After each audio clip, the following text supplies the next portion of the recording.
السلام علیکم every one.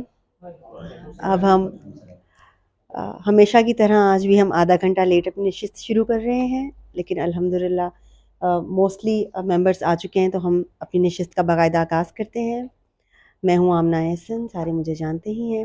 آج ہماری کوشش ہے کہ ہم گفتگو ادب شناس میں خواتین کے حوالے سے کریں، اور خوش قسمتی ہے ہماری کہ آج ہمیں خواتین نظر بھی آ رہی ہیں. تو دیکھتے ہیں کہ آج ہمیں کیا سننے کو، کیا سیکھنے کو ملتا ہے. سب سے پہلے فہمینہ آپ آئیں اور ہمیں بتائیں کہ آپ کی کیا رائے ہے خواتین کو لے کر. خواتین کو لے کر تو میری رائے جو ہے وہ بہت ہی. السلام علیکم. خواتین کے حوالے سے میرا جو لکھتی ہوں، جو میں تو زیادہ تر تحریریں میری جو ہوتی ہیں وہ خواتین کے ارد گرد ہی گھوم رہی ہوتی ہیں، اور کیا پوٹینشل ہوتا ہے ان میں، کس پرابلمس کا شکار ہوتی ہیں، کیا مسائل ان کے گرد رہتے ہیں، اور کس طرح ان پہ قابو پایا جا سکتا ہے، اس کے بارے میں بھی بات کرتی ہوں میں عموماً. اکثر مرد حضرات ناراض رہتے ہیں میری تحریروں سے، وہ سمجھتے ہیں کہ جو ہے میں کوئی مرد دشمن نما کوئی چیز ہوں. لیکن ایسی بات نہیں ہے. ظاہر سی بات ہے اس دنیا میں جو ہے وہ دو ہی طرح کی چیزیں پائی جاتی ہیں، ایک خاتون اور ایک مرد، اور ان کے ساتھ یہ معاشرہ بنتا ہے، ساتھ ساتھ مل کے چلنا ہوتا ہے، ایک دوسرے کا سہارا بننا ہوتا ہے ہم کو. اس حوالے سے دو تحریریں میں اپنی مختصر سی جو ہے وہ آپ لوگوں کے ساتھ شیئر کر رہی ہوں. اور پہلی تحریر جو ہے اس کا عنوان ہے تم کر سکتی ہو. نرم و نازک انگلیاں بند مٹھی کی شکل اختیار کر لیں تو گھوسا بن جاتی ہیں، اور یہ گھوسا کسی کے منہ پر پڑ جائے تو کم سے کم ناک تو پھوڑ ہی سکتا ہے. انگلیوں کو یہ طاقت یکجا ہونے کی صورت میں ملتی ہے، الگ الگ رہنے میں نہیں. تم ماں، تم بہن، تم بیٹی، اللہ نے بڑی طاقت دی ہے تمہیں. تم نے زندگی کے ہر شعبے میں ثابت کیا ہے کہ اپنا فرض نبھانے میں تم کسی سے پیچھے نہیں. تم میں وہ طاقت ہے کہ تم روایات کو پلٹ سکتی ہو، ایسی روایات جن میں صرف خسارہ ہی خسارہ ہے. یہ وقت نئی روایات کو جنم دینے کا ہے، اور جنم دینا تو تمہاری مٹی میں شامل ہے. تم کر سکتی ہو تو کچھ کرو نا، کہ ہماری بھی جان چھوٹے ان دکھاوے سے بھرپور شادیوں کی تقریبات سے، جھوٹی شان و شوکت دکھانے سے. کچھ کرو کہ ماں باپ کے کندھوں سے جہیز اور بری کا بوجھ ختم ہو. تم پہلا قدم اٹھا سکتی ہو. بتا دو کہ تمہیں انکار ہے جہیز لینے سے، جہیز دینے سے. بتا دو کہ تمہاری خوبصورتی، تمہاری شخصیت بیش قیمت زیورات اور ملبوسات کی محتاج نہیں. بتا دو کہ پیسے کے بل پر شان دکھانے سے تمہاری قامت میں ذرہ بھر بھی اضافہ نہیں ہوتا.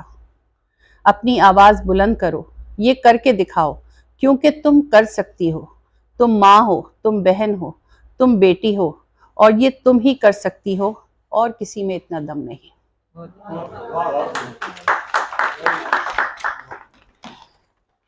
ایک اور مختصر سی تحریر ہے، اس کا عنوان ہے احسانات کے کوہ گراں. یہ در حقیقت ایک شخصیت کے بارے میں ایک شخصی خاکہ سمجھ لیجئے، اور بڑا میری زندگی سے گہرا تعلق ان کا رہا ہے. تو جب آپ سنیں گے تو آپ کو اندازہ ہو جائے گا کہ یہ کس چیز کے بارے میں بات ہو رہی ہے، کس شخصیت کے بارے میں بات ہو رہی ہے. کچھ احسانات دیکھنے میں اتنے ننھے منھے ہوتے ہیں کہ بمشکل اپنی طرف توجہ مبذول کروا پاتے ہیں، لیکن حقیقت میں ان چھوٹے چھوٹے احسانات کا وزن اتنا ہوتا ہے کہ وہ ہماری ساری زندگی پر بھاری ہوتا ہے.